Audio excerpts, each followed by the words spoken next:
Bos perkebunan yang menyediakan Cameresin mengakhiri kontraknya dengan kita. Apa? Mereka memberi kita 1000 kristal sebagai biaya pemutusan kontrak. Alasannya, di jalan 6 peminat resin meningkat, harganya melonjak sampai 20% dan itu lebih besar yang dari perjanjian kita. Mereka membuat kontrak dengan perusahaan lain dengan harga yang lebih besar. Karena itu mereka memutuskan kontrak dengan kita. Bah, baiklah kalau begitu. Katakan pada departemen untuk tetap melanjutkan produksi. Aku akan mengurus ini. Ngomong-ngomong, sisa berapa Cameresin yang kita punya di markas? Cukup untuk produksi 1 bulan, bos. Kak aja, mesin resin gampang didapat. Jangan bilang begitu. Aku mau menumbuhkan sendiri. Kalau begitu, jenis tanaman ini bisa tumbuh di dunia paksa kiamat kan?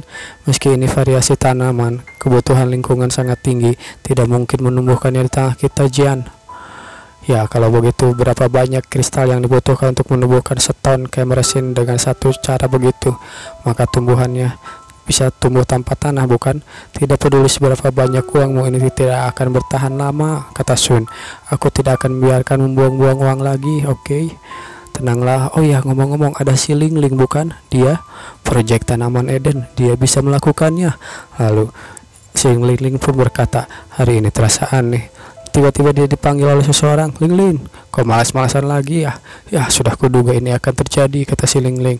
Aku punya tugas lain untukmu. Tidak, terima kasih, aku tidak mau, kata si Ling Ling sebelum menjelaskan sesuatu.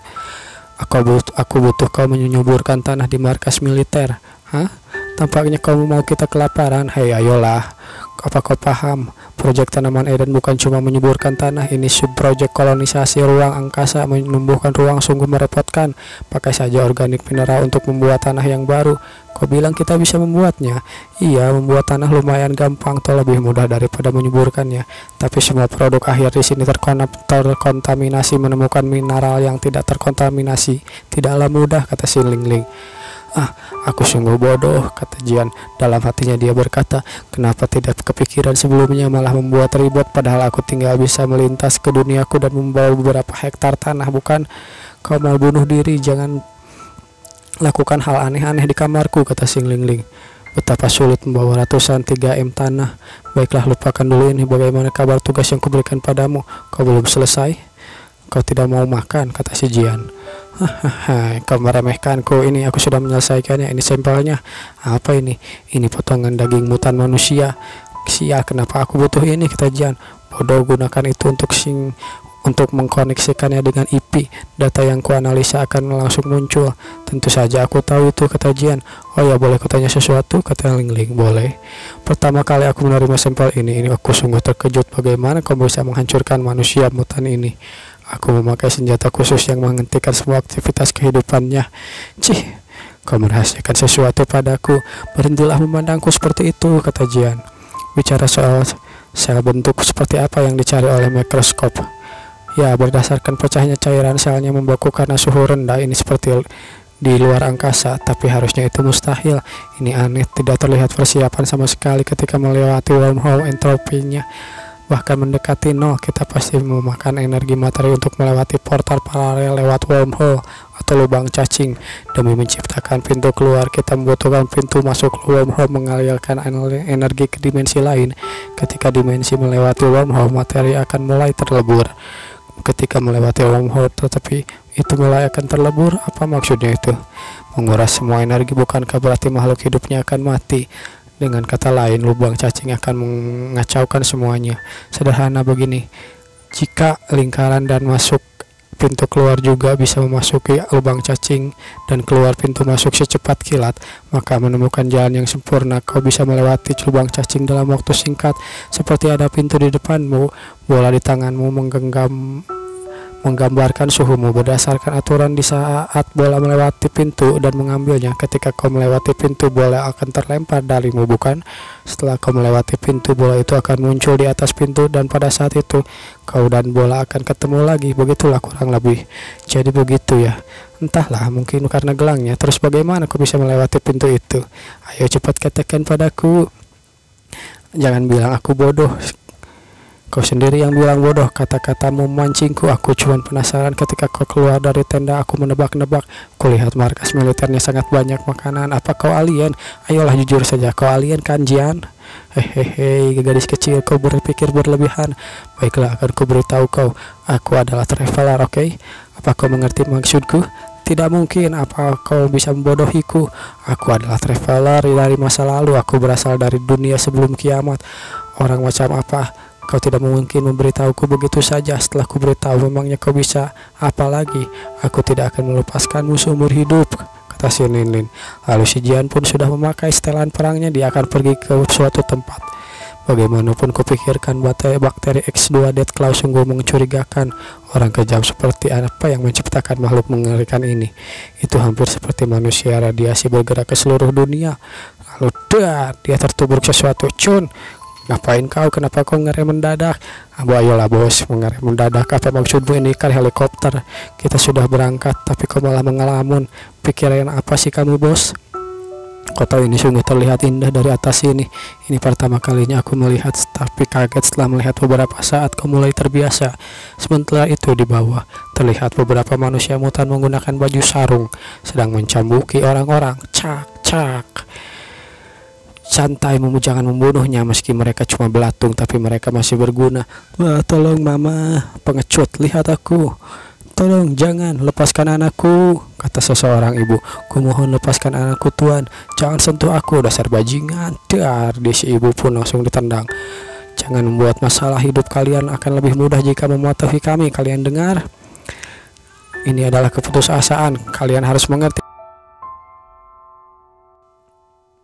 Bos, tampaknya ada sesuatu di langit. Sial, kenapa kau Kenapa kau menggangguku menyelesaikan pidatoku? Tidak, bukan begitu bos. Lihat, di sebelah sana ada sesuatu. Lalu si bos itu pun melihat bagaimana orang-orang Luiding ada di sini. Lalu tiba-tiba saja dar. Tembakan pun ditembakkan. Semuanya siaga, cepat bergerak.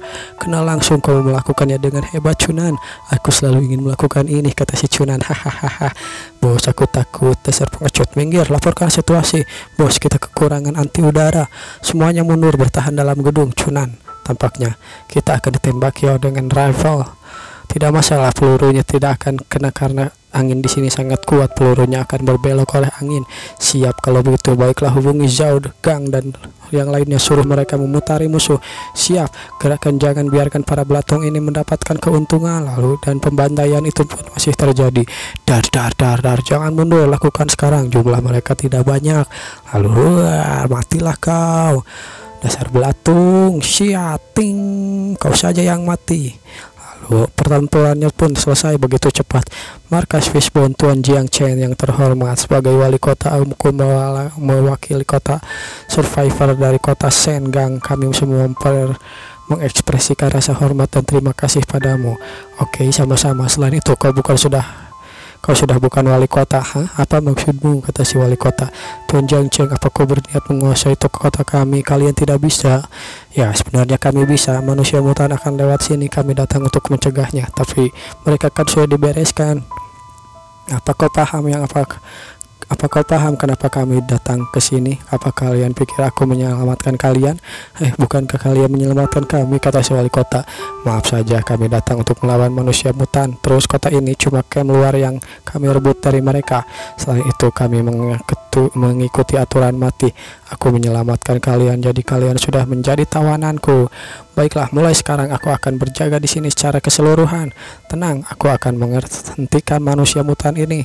Selama kalian menuruti perintahku, kalian akan selamat. Dan kau mantan wali kota, aku membutuhkanmu untuk mengurus perkebunanku. Santai, aku bisa kau percaya. Tambahkan, aku punya pertanyaan buatmu. Apa ada seorang bernama Lin Chaonen di sini?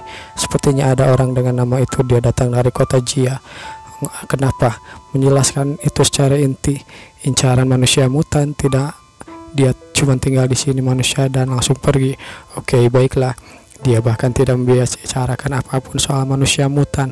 Lalu pada hari berikutnya, Fishbone berkibar dengan hebat di kota Senggang. Sebagai pemimpin, Jiang Chen sudah tidak perlu mengkhawatirkan masalah sepele. Rupanya ancaman manusia mutan telah diatasi oleh Jiang Chen dan para warga Fishbone.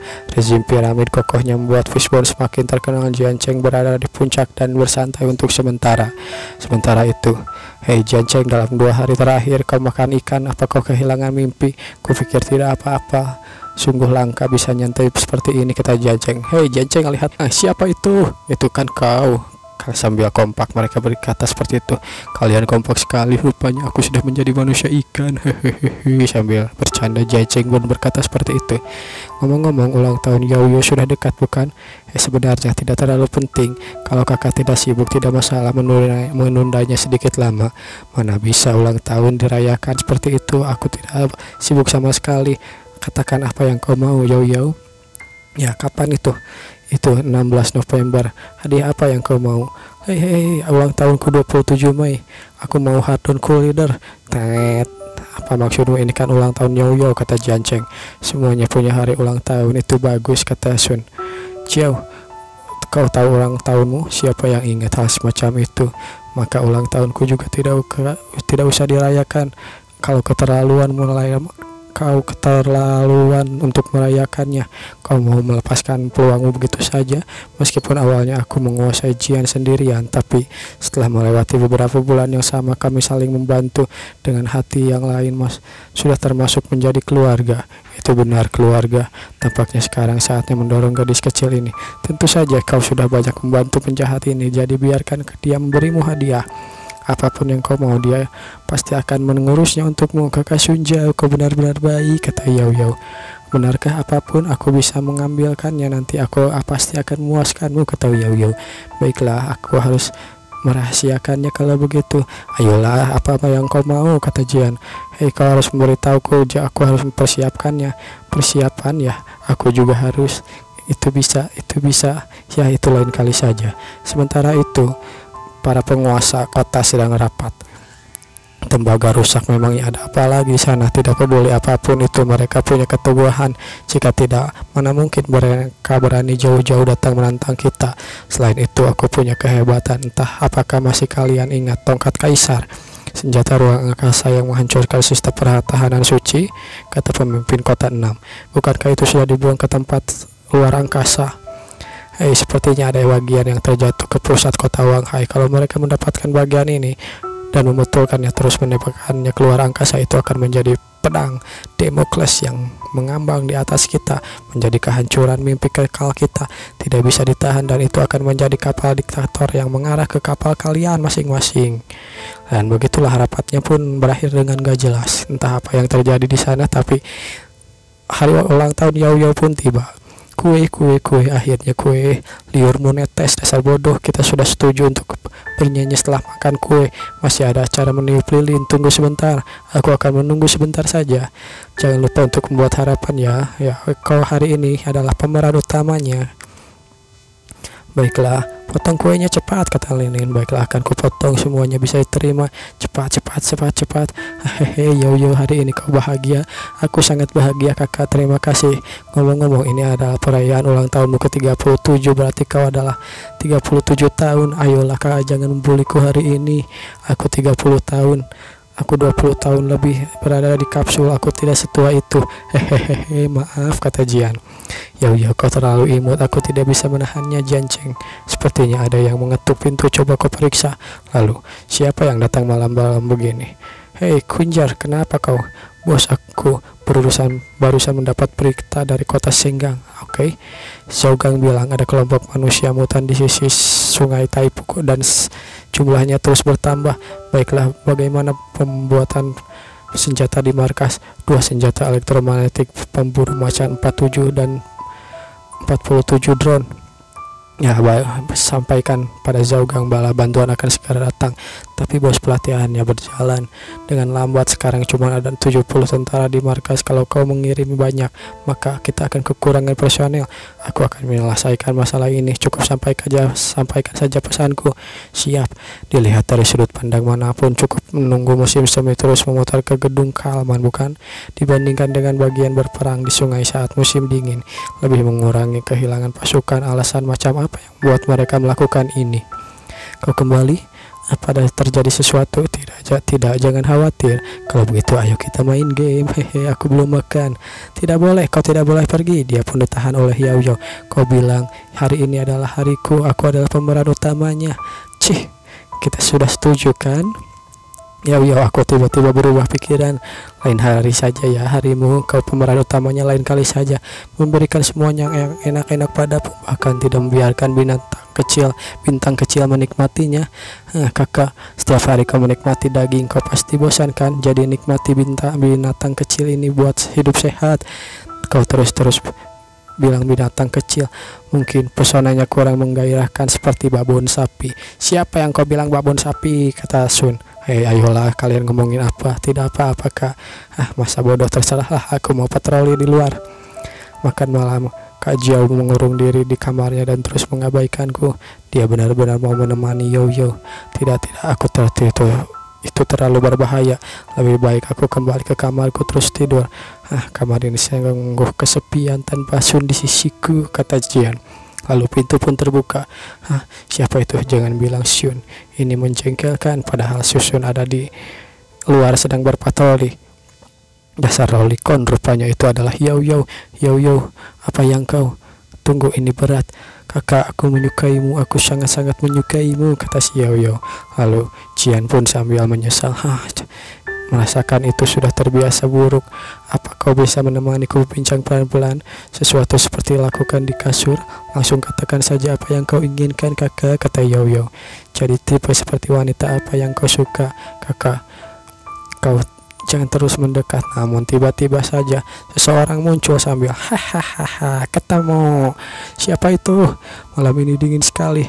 Aku memang harus pulang dan ganti baju, tapi ini bukan urusan, masih ada hal yang harus kulakukan. Sementara itu si Lin sedang mengobrol dengan alter egonya. Mau ku bantu menghajar mereka? Ya, tidak usah. Ini tubuhku, apa kau punya sindrom Stockholm? Bagaimana mungkin, aku cuma merasa kita harus berteman, kata si Lin. Hari ini kau akan mati, tidak berguna kau mengurungku. Apa? Halusinasinya sekilas dia terlihat mirip dengan Sun Jiao. Mati sekarang. Dia mengeluarkan sebuah kristal peledak. Itu kan kristal peledak. Ini sangat berbahaya. Dirimu serigala, matilah. Bagaimana mungkin, apa yang harus kulakukan? Rupanya wanita ini. Terjadi ledakan. Ada apa ini di lantai atas? Ngapain tubuhku? Situasi bahaya, akan kuambil alih, kata si alter ego. Tidak mau, ini adalah tubuhku. Ledakan dari arah villa. Tidak mungkin, apa terjadi sesuatu, kata Sun. Kakak, jangan pedulikan aku. Perkataan bodoh, bagaimana aku bisa meninggalkanmu? Baiklah, tampaknya kau bukan sampah yang cuma suka bermain dengan wanita. Tapi berikutnya, lalu dia pun mengeluarkan banyak bom kristal. Tidak akan semudah itu. Peledak subkristal ini terlalu banyak. Aku tidak bisa kabur, aku tidak bisa melintas ke dunia sana. Aku bersama Yao Yao. Sial, pikiranku buntu. Kurasa aku akan mati di sini. Namun yang terjadi sesuatu benar-benar mengejutkan mereka. Di sana datang si Ling. Dengan telekinesisnya dia menghentikan semua bom kristalnya. Lalu, sambil itu dia mencoba melawan balik. Jian pun mengambil pistol dari penyimpanan dan mencoba menembak. Namun yang terjadi, si penyusup itu malah kabur dengan menggunakan bom asap. Mau kabur ya. Lalu alter egonya pun hilang. Ling kembali ke mode manusianya. Apa yang terjadi di sini? Aku yang mana? Dia kabur. Tak akan kubiarkan dia kabur. Siapa dia sebenarnya?